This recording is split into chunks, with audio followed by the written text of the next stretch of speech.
En Cotacachi existen 43 comunidades quichuas ubicadas a las faldas de la Mama Cotacachi. Su actividad principal es la agricultura, la misma que fue afectada gravemente durante esta pandemia. Muchas de las familias son de escasos recursos económicos. Por esta razón, la Fundación Muyumi Kangi, en coordinación con la Fundación Huichana, con el apoyo de más organizaciones aliadas y gracias a personas generosas que se sumaron a esta causa, dio inicio a un proyecto piloto denominado Reactivación de la Economía Familiar, para trabajar con grupos de mujeres de distintas comunidades quichuas, mujeres soñadoras, luchadoras, emprendedoras que se organizaron para sacar adelante a sus familias.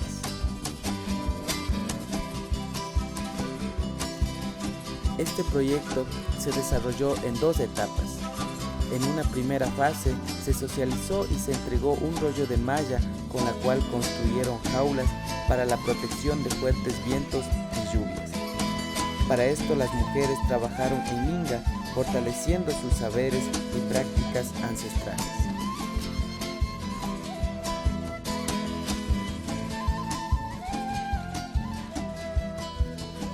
Un trabajo de colaboración, solidaridad y responsabilidad que asumieron las mujeres. De esta manera se culminó la primera fase y estaban listas para continuar con el proyecto.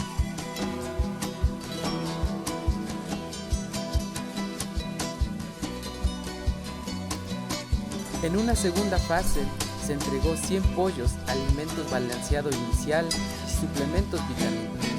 Estas aves tienen un doble propósito, para carne y huevos.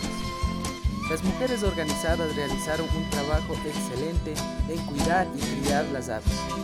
Con esto se cumplió 2 objetivos específicos trazados por la Fundación.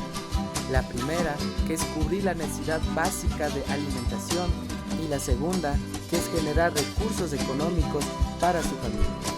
Estas mujeres también nos enseñaron a compartir, a dar a los más necesitados dentro de sus comunidades. Con su ayuda podemos llegar a más familias necesitadas y continuar con este hermoso proyecto.